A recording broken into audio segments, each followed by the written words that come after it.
আজি আমাৰ ইয়াত বকুলিয়াত অসমীয়া ভাষী সন্থা মেম্বাৰ্ছ আৰু অফিচ বিয়াৰাৰ্ছ সকলৰ লগত আমি মিটিং পাতিছোঁ। এইটো মিটিঙৰ নিচিনা আমি গোৰ্খা লগতো মিটিং পাতিছোঁ, আদিবাসীসকলৰ লগতো মিটিং পাতিছোঁ, নাগাসকলৰ লগত মিটিং পাতিছোঁ, তিৱা, কুকি, ৰেংমা সকলো লগতে আমি মিটিং পাতিছোঁ। আজি মিটিং পতা কাৰণটো হৈছে আমি খিলঞ্জীয়া অসমীয়া তেওঁলোকৰ যিমান প্ৰব্লেম থাকে সেই গোটেইখিনি প্ৰব্লেম আমি ট্ৰাইবেল সকলৰ কাৰণে যেনেকৈ আমি প্ৰব্লেমটো সলভ কৰোঁ তেওঁলোকৰ কাৰণেও একেই চিষ্টেমতে সলভ কৰা হ'ব, কাৰণ আমি একেই লেভেল এইটো বুলি আমি ইয়াত মিটিং কৰিছোঁ। আৰু আমি ইউনাইটেডলি এই বিজেপি চৰকাৰ যিটো এণ্টি পাৰ্টি প্ৰগ্ৰাম কৰি আছে তেওঁলোকে কৰি থাকিব। তেওঁলোকক যদি ইলেকশ্যনত যদি তেওঁলোকক ডিফিট কৰি পেলাই হাতাও নকৰিলে আমাক এতিয়া কষ্টটো দি থাকিব, আমাক এট্ৰচিটি কৰি থাকিব। সেইকাৰণে আমি ডিচিশ্যন লৈছোঁ যে আমি একেলগে ফাইট কৰিম। ইলেকশ্যন তেওঁলোকে যে সেইটো বুলি নহয়, তথাপি এখেতসকলে পলিটিক্সটো তেনেকৈ নকৰে, কাৰণ অসমীয়া ভাষী সন্থা। কিন্তু আমাৰ APHLCৰ পৰা আমাৰ এইম এণ্ড অবজেক্টিভটো হৈছে যে আমি আমাৰ চব খিলঞ্জীয়া অসমীয়া আৰু ইয়াত গোৰ্খা, আদিবাসী, খিলঞ্জীয়া অসমীয়া আৰু যিমান ট্ৰাইবছ মানুহ আছে একেলগে হৈ পেলাই আমি ইলেকশ্যনটো খেলা নহয়, ইলেকশ্যনটো কৰিব লাগিব।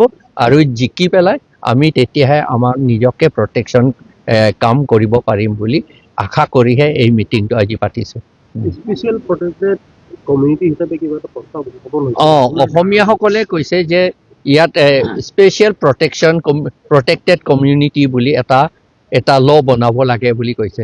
সেই ল বনাবলৈতো হ'লে কাউন্সিলত আমি APHLCয়ে জিকিব লাগিব, তাত শাসন কৰিব লাগিব, তেতিয়াহে লটো বনাব।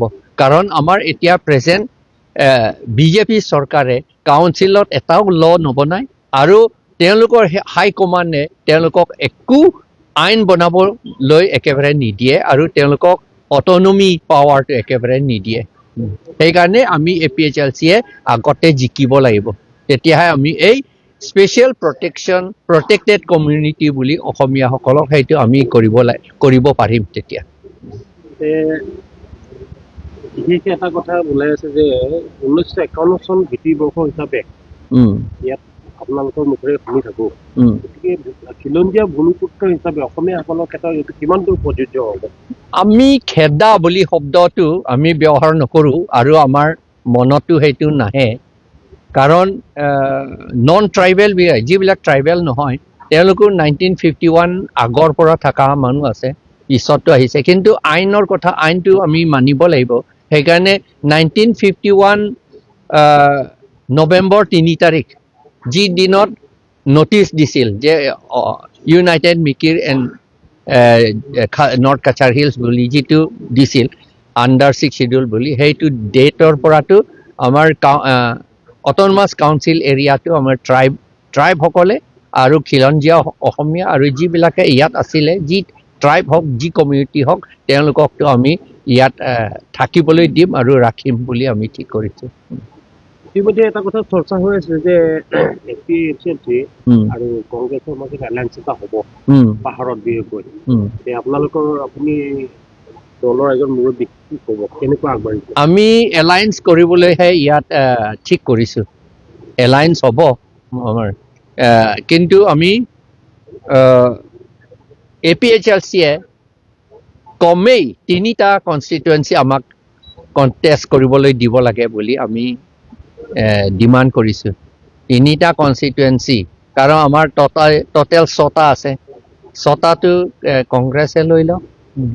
সেইটো 6টা নহয়, 3টাটো কংগ্ৰেছে লৈ লওক আৰু আমি 3টা লৈ লওঁ। চৰ্চা চলি আছে আপুনি ডিফুৰ পৰা প্ৰতিদ্বন্দ্বিতাত নামিব বুলি। এইটো ডিফুৰ পৰা মই কৰিম আৰু কৈ দিম আৰু এটা সঁচা কথা যে ডিফুৰ পৰা মই কৰিম, আমৰিৰ পৰা বিক্ৰম হানছে হ'ব আৰু বোকাজানৰ পৰা চেমছন তেৰণ হ'ব। আপোনালোকৰ মূল দাবী কি হ'ব বা ইছ্যু কি হ'ব? ইছ্যুটো ফাৰ্ষ্টটো অট'নমাছ ষ্টেট আমাৰ যিটো 244A মতে কনষ্টিটিউশ্যন 244A মতে অট'নমাছ ষ্টেট এষ্টাব্লিছ কৰিব লাগে, সেইটো ফাৰ্ষ্ট থিং। আৰু 6th শিডিউল যিমান পাৱাৰ আছে, যিবিলাক পাৱাৰ হেৰাই গ'ল সেইবিলাকো চব ৰিটাৰ্ণ কৰি আনিব লাগে। আৰু 6th শিডিউল মতে আমাৰ কাৰ্বি আংলং অট'নমাছ কাউন্সিল আৰু ডিমাচা অট'নমাছ কাউন্সিলটো চলাব লাগে। আইন হোৱা নাই তেতিয়াহ'লে বিজেপিসকলে আইন নামানে, তেওঁলোকে মাত্ৰ হিন্দু হিন্দু হিন্দুত্ব বুলি কৈ থাকে। সেইকাৰণে তাত ৰংকেৰ যিটো কৰে, তাত ৰংকেৰৰ মন্দিৰ এইটো এভিকশ্যন কৰিলে, আৰু নামঘৰ এভিকশ্যন কৰিলে, আৰু মছজিদো এভিকশ্যন কৰিলে, কিন্তু মন্দিৰটো এভিকশ্যন নকৰিলে বুলি শুনিছোঁ। এইটোতো ইলিগেল কাম, এইটো আনকনষ্টিটিউচনেল, সেইটো আমি নামানো। আৰু এইটো এনেকা ইলিগেল আনকনষ্টিটিউচনেল কামটো আমি APHLCয়ে ছাপৰ্ট নকৰোঁ। আগন্তুক যি বিধানসভা নিৰ্বাচন আছে, আপুনি ডিফু সমষ্টিৰ ৰাইজক কি আহ্বান জনাব? মোৰ আহ্বান জনাটো প্ৰথম কথা আজিও কৈছোঁ, চৰিত্ৰ যদি নহয় তেতিয়াহ'লে একো ভাল হ'ব নোৱাৰিব। সেইকাৰণে তাত আৰ্হি পাতত লিখা আছিল, আগৰ দিনত ময়ো LP স্কুলত পঢ়িলোঁ, এটা টেক্সট বুক আছিলে যে অকা দফলা মিকিৰ অকৰা নাগা লেতেৰা বুলি। দফলা আৰু লেতেৰাটো বেলেগ কথা, সেইটো ফিজিকেল বস্তু চাফা কৰিব পাৰে, কিন্তু অকৰাটো এইটো মনৰ ভিতৰৰ কথা, নহয় জানো? এইটো মনৰ চিত্তৰ নহয় জানো? আমাৰ চিত্তৰ বুলি কয় নেকি, এইটো ভিতৰৰ কথা, ইনচাইড দ্য মাইণ্ড, সেইটো দ্য হাৰ্ট। সেইকাৰণে এই কোৱালিটিটো যিটো বেয়া কোৱালিটি, একেবাৰে শ্বেমফুল কোৱালিটি, এইটো কাৰ্বিসকলৰ মনৰ পৰা গুচাবলৈ প্ৰথমতে আমি কৰিম।